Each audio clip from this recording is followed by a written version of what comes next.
10 Life Lessons from a Heartbroken Fuckboy by Max Jancar.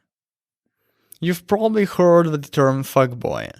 According to the Urban Dictionary, it refers to a weak, needy, and contemptible man who will do anything to get the woman he likes to go out with him, even if it is ethically questionable. He measures his self-worth by the number of women he sleeps with. He makes them think they are individually special, while he only cares about himself. Well, years ago, I was this person. I was an epitome of a fuckboy. The women I dated were mere objects to me. I proudly manipulated them into attraction, displayed them for status, and penetrated them only so I could feel better about myself. I deliberately sought out women with heaps of emotional issues strewn around their minds. They were the most relatable after all, and the easiest to manipulate into having sex with me. Even if the high of a new hookup or a kiss lasted for only a moment, it was at least a moment in which I could forget about my conviction that I'm unlovable and worthless. A moment where I could feel like I meant something. Good times.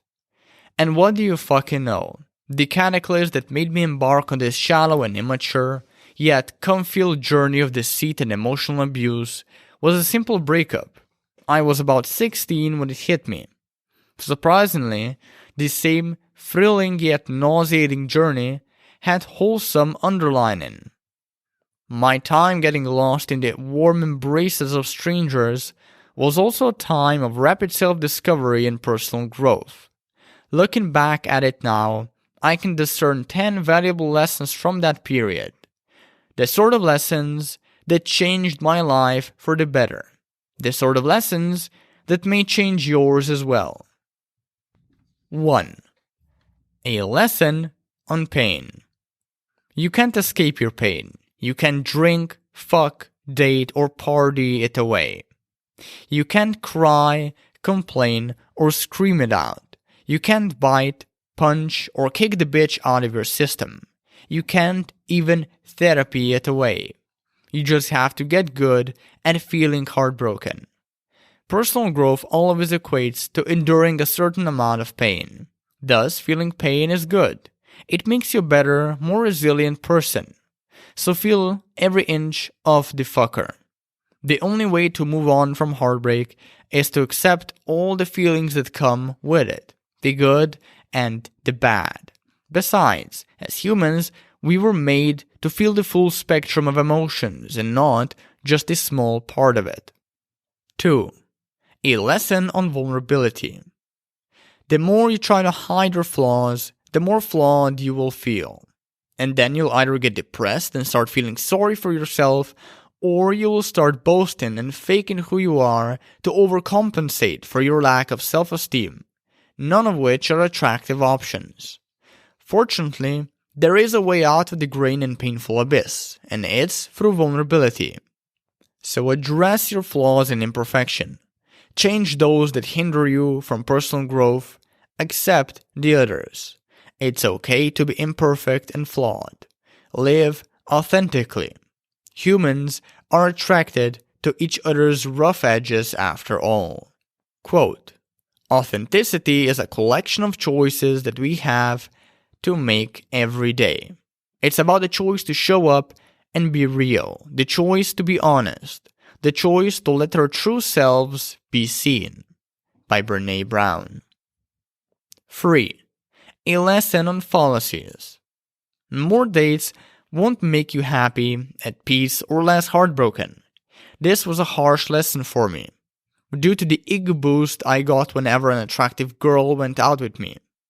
I thought the more women I hook up with, the happier I'll be. Turns out my belief was a delusion, a fallacy. More dates, more parties, more experiences. Nothing helped me get over my ex or feel better. Sure, I did forget about her a while, laying on the lap of some random hottie with half a brain, my go-to type in the past, but that was just a high. As soon as our date was over, the emptiness enveloped me once again, and all I could feel was pain. I've simply been using my dates as distractions or ways to numb myself from my breakup pain. Who knew? Don't make the same mistake. Only start dating after your breakup when you are ready and when dating genuinely feels fun and exciting for you. 4. A lesson on choices. The more choices you have, the less enticing each one feels. This phenomenon is called the paradox of choice. It states that the more choices we are presented with, the more dissatisfied we become with picking any of them. When it comes to dating, the definition of the paradox goes like this. The more dating choices you have, the less each of them means to you. This tendency was excruciatingly vivid in my love life in the past.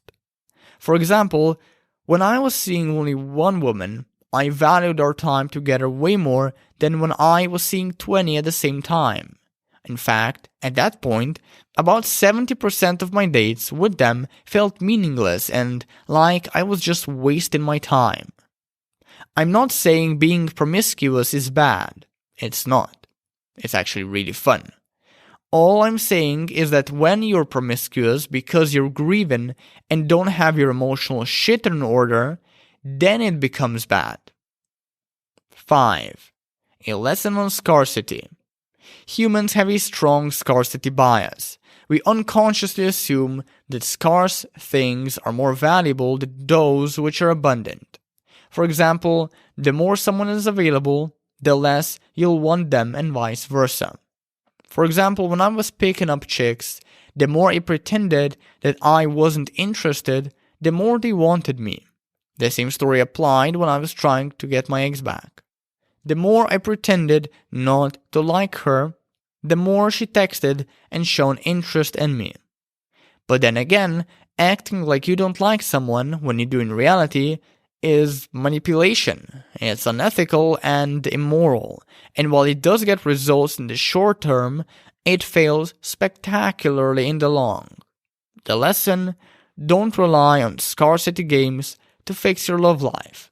You're not 12 anymore. 6. A lesson on insecurities. Breakups amplify insecurities, and then those insecurities sabotage your whole love life. You've probably felt this at some point. For example, I was frequently insecure when my exes hung out with their guy friends in the past. I always thought they would flirt with them and cheat on me. And whenever I got into a breakup with those exes, that insecurity only got more intense and caused greater havoc. Sometimes it made me sabotage my dates, other times it brought down entire relationships. The fix? Become happy and content with yourself. Let go of external validation. Learn to fill your own cup before taking someone else's. 7. A lesson on time. Time heals most wounds, but not all of them. Time makes you feel great and like yourself. It makes you happy and content with life. It helps you get into a peaceful state. It makes you think less about your ex and curtails any sort of rumination you may be having about them. However, time doesn't heal trauma. It doesn't make you discover the reasons your relationships keep failing, or why you keep attracting the same types of dysfunctional people over and over again. Only action does that, be that meditation, journaling, therapy, exercising, updating your lifestyle, or becoming a monk and recoiling into some obscure cave where you jerk off to sticks and rocks for the next 10 years, etc. 8. A lesson on love. Love by itself is not enough to keep a relationship afloat. You have to prioritize healthier values like trust, respect, honesty, or loyalty above it. Otherwise, you will eventually sacrifice your identity and self-respect in the name of love and get massively hurt as a result. For example, the partner who keeps coming back to a cheating ex because they also love them. Let me make this easy for you. Love does not equal compatibility. Love will not solve your relationship issues. Love is not worth sacrificing for. As a great thinker once said, love is great, love is necessary, love is beautiful, but love is not enough. 9. A lesson on emotions. Technically, 5 lessons. There are no good and bad emotions, only good and bad responses to emotions. You can be angry and punch your best friend, or you can be angry and go see a therapist. You can't control your emotions, so don't try to.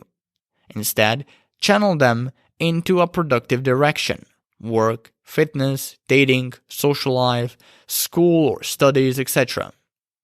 You'll never get good at managing all your emotions, but you will become good at managing some of them. I, for example, suck at managing my pride, but I'm pretty good at managing anxiety and insecurity. Your emotions are not that deep. Listen to them, follow your intuition, but don't take them so seriously. And just because you feel like shit doesn't mean everything around you is shit. Your emotions are simply feedback mechanisms. They are not signs your life is going down the shitter or that the universe is conspiring against you.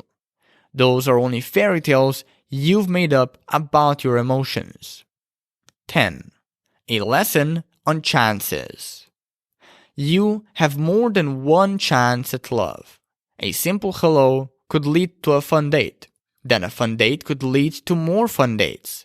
And then, in a matter of months, you may end up in a mind-blowingly meaningful and beautiful relationship that lasts a lifetime.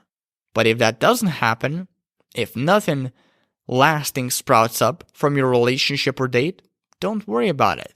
You still have the ability to say hello to that other cute girl or guy that you've been checking out. And this time, you might build something lasting with them. Or you might not. But where's the fun in knowing? Embrace the uncertainty of life. It's the only certainty.